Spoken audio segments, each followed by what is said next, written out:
Bonjour, donc ce que je veux vous montrer à l'instant, c'est comment aller créer un kit d'assemblage qu'on pourrait envoyer à un client ou bien à une personne avec qui on voudrait collaborer, puis qui n'aurait pas les polices de caractère nécessairement que j'ai moi-même sur mon ordinateur. Donc, je vous en fais un test que je vais appeler assemblage pour les besoins de la cause. Ça va être parfait. Je vais aller grossir cette police-là un peu.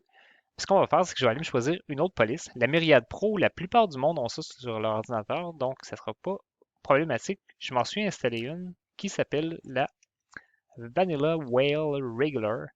Donc celle-là, j'ai un bon doute là, que les personnes à qui j'enverrai mon projet ne la verraient pas. Donc, je me fais un petit montage de base, très très simple. Je vais aller rajouter un rectangle, je pourrais en rajouter un autre en haut. Fait qu'imaginez tout ça, là, clairement, je pourrais aller aligner mes choses, là, mais le but, c'est vraiment d'aller tester l'envoi de ma typographie.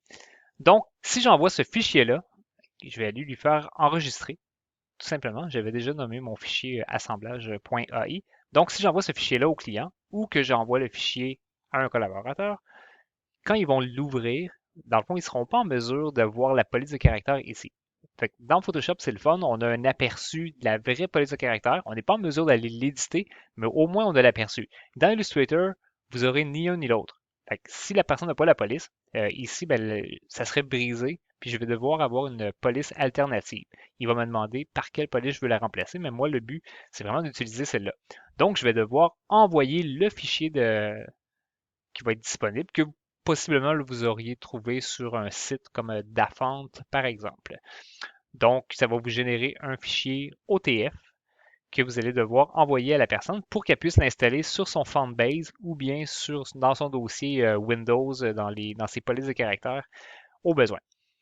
Fait que pour aller générer le kit, oui, on pourrait aller chercher notre police de caractère dans nos dossiers, mais il y a une façon encore plus simple avec Illustrator. Fait que ce que vous allez faire, on s'en vient dans notre menu Fichier, puis on va venir ici, dans Assemblage. À partir de là, l'option importante, ça va être ce qu'on a ici. Fait que copier les polices. Donc, pas obligé de créer un rapport nécessairement. Copier les liens, personnellement, j'en ai pas eu besoin. Il y a possiblement des contextes d'utilisation qui sont intéressants. Mais vraiment, là, moi, le but de ce que je vous montre là, c'est d'aller copier les polices. Par la suite, on donne un nom au dossier qu'on va aller mettre. Donc, ici, ça pourrait être, par exemple, document Illustrator. Puis là-dedans, je vais faire, dans le fond, kit. Puis le nom de mon client, exemple. J'ai tendance à tout en mettre des tirets, étant donné que on est pour le web, mais en vrai, quand on est sur un dossier comme ça, ce serait pas grave s'il n'y a pas de tiret.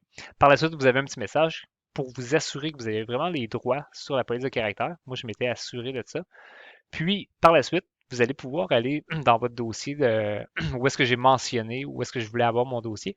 Mais vous allez avoir le petit message ici qui va vous dire est-ce que vous voulez y accéder directement. Fait que je vais lui dire oui, c'est parfait. Donc, il m'a créé un dossier qui s'appelle Kit nom de mon client. Là, j'ai le rapport. Comme je vous disais, on ne serait pas obligé, mais ça va quand même donner tout le détail de ce que vous avez là-dedans. Puis, dans mon dossier Fonts, je vais avoir mes polices de caractère. Là, présentement, j'en ai juste une pour mon test, mais il se retrouverait toutes là. Fait que c'est justement ce dossier-là que je vais envoyer à mon client. Puis, ça contient également mon fichier AI que j'aurais besoin. Donc, c'était comment faire un kit d'assemblage pour envoyer nos typographies.